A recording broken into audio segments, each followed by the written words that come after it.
Fanuesca quiere participar desde casa con una serie de 6 vídeos formativos a cargo de Eva Salgado, formadora en disciplina positiva. Ella nos dará claves para mejorar nuestra vida familiar. Esperamos que sea de su agrado. Hola, mi nombre es Eva Salgado y soy coach familiar infantil y educativo, educadora de disciplina positiva para familias, para docentes y en entornos laborales y directora del Centro de Apoyo Familiar Ubuntu Montessori situado en vecindario en el municipio de Santa Lucía. Hoy les vengo a contar el por qué los niños, las niñas, nuestros hijos, nuestros alumnos nos sacan de nuestras casillas, porque hay veces que tenemos ganas de tirarlos por la ventana o de tirarnos nosotras, ¿no?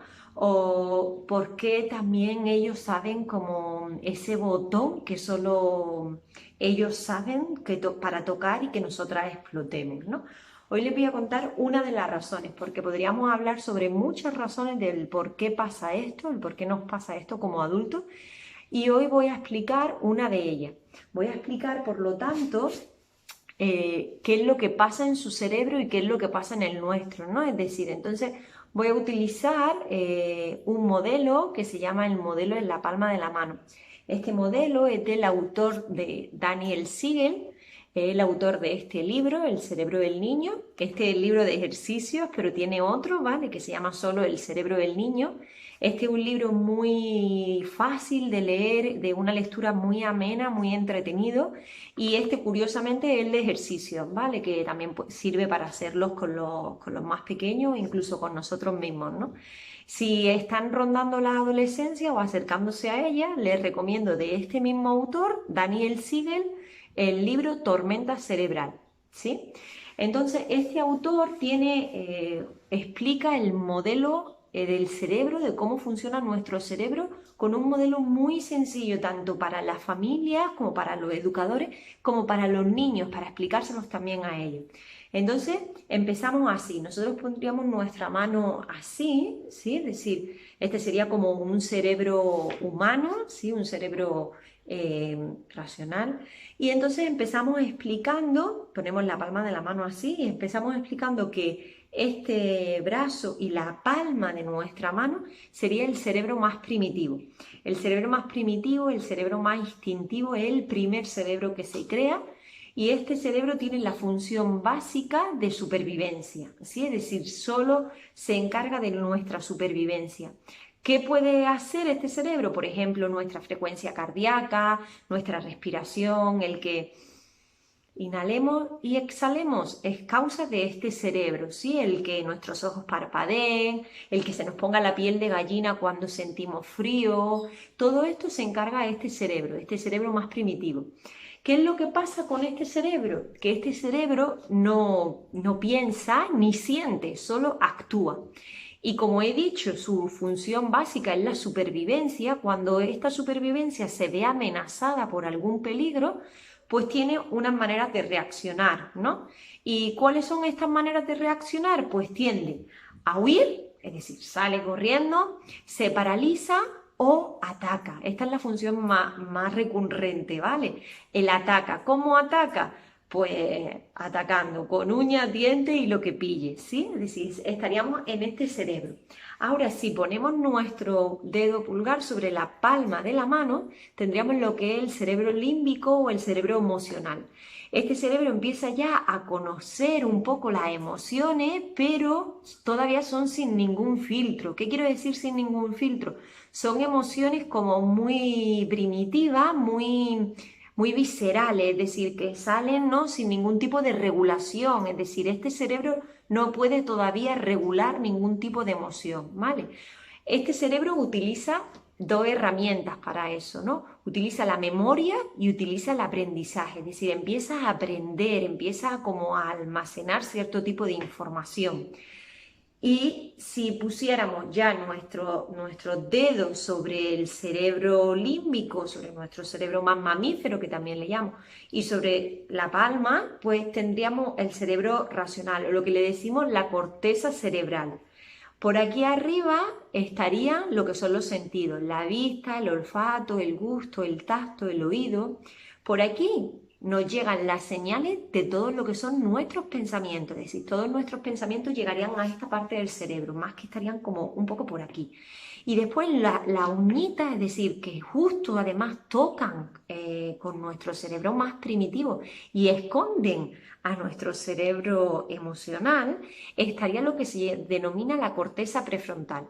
¿Y qué hace la corteza prefrontal? ¿Por qué les cuento esto? ¿Por qué es tan importante? Porque la corteza prefrontal es la que se encarga de regular esas emociones que existían en el cerebro emocional.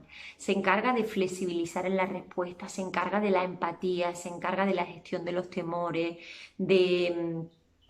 yo realmente digo, se encarga de todo lo guay, ¿no? De todo lo que de verdad sirve para esas relaciones interpersonales, para saber ponernos en el lugar de otra persona, saber cómo siente, dar una respuesta respetuosa, ¿no? Cuando tenemos algún tipo de conflicto, ser capaz de pensar en la otra persona también.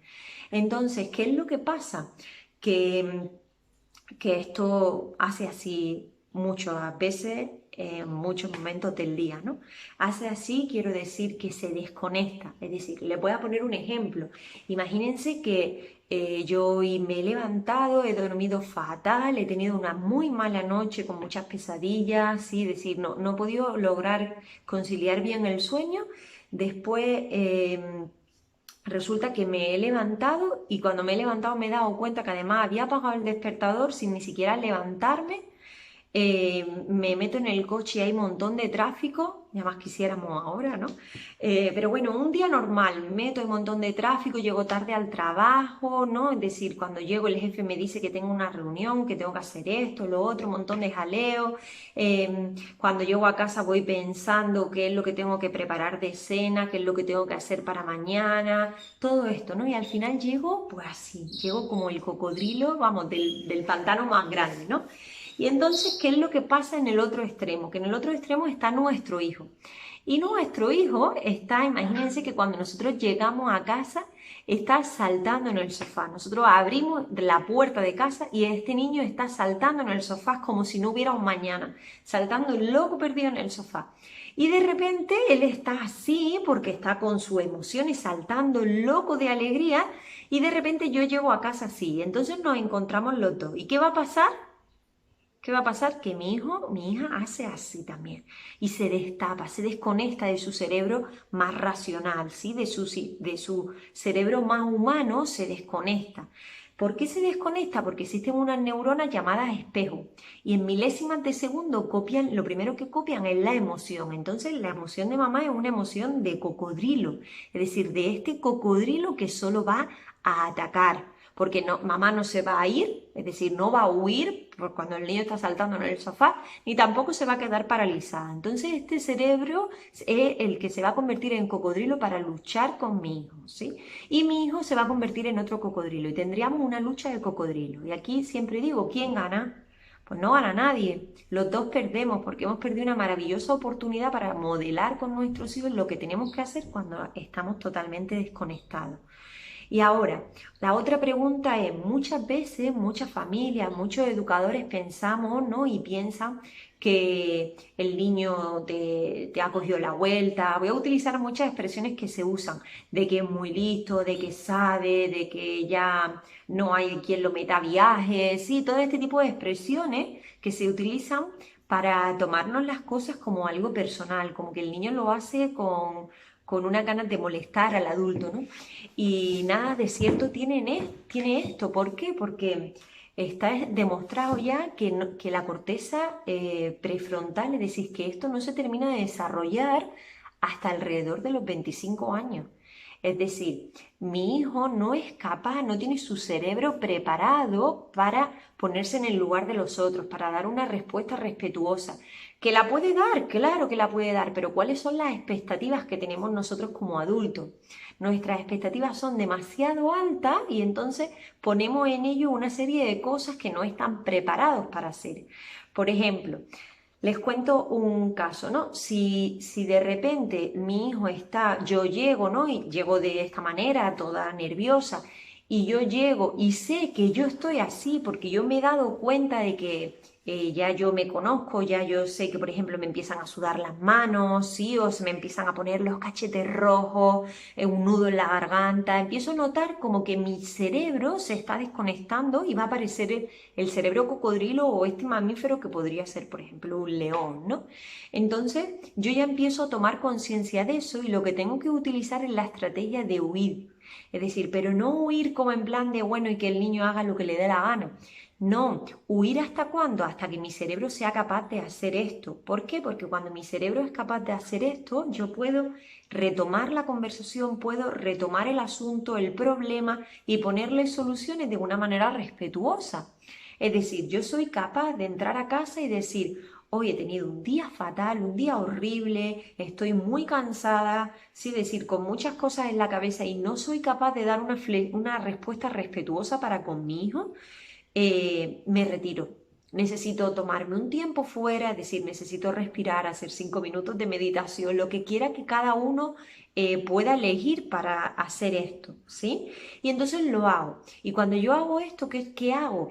Modelo también para con mis hijos, es decir, el que ellos sean capaces de detectar que cuando ellos están también en fase cocodrilo, sean capaces de hacer esto, sean capaces de retirarse y de decir, necesito que mi cerebro se vuelva a reintegrar lo máximo posible para poder actuar, ¿sí? Y claro, los niños es por esto que les pasa que los niños de repente están súper contentos con una euforia, es decir, alegría máxima, y pasan al enfado automáticamente en cuestión de minutos, ¿sí?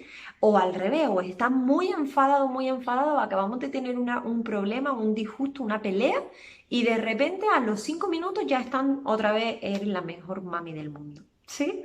Entonces es por eso, es porque están aquí, se pasan la mayor parte del tiempo en este cerebro, en el cerebro más emocional y por eso como era sin filtros, como era sin gestión, pasan tan rápido de esas emociones. Es como, yo digo que a este cerebro le gusta hacer drama, ¿sí? Es decir, drama es que le gusta como por ejemplo, estoy enfadado, estoy muy enfadado, estoy muy contento, estoy muy contento. Es decir, le gusta como hacer mucho drama de todas las emociones que tenemos, ¿no? Entonces, un poco esto, la idea que les quería transmitir era precisamente pues que tengamos en cuenta cómo cuando nuestros hijos pueden estar así, pues necesitan de unas neuronas espejo, es decir, necesitan de un acompañamiento de un adulto que sea capaz de hacerle esto, ¿sí? Y al revés, es decir, si yo sé que estoy completamente desconectada, completamente destapada, pues que sea capaz de tomarme un tiempo para volver a conectarme y volver a empatizar. Hasta aquí, espero que le haya gustado y que les sea útil saber que nuestros niños se destapan mucho y que nosotros también, ¿no? Y que es mejor pasar a un cerebro de verdad humano que a un cerebro cocodrilo. Muchas gracias y saludos y besos para todos y todas.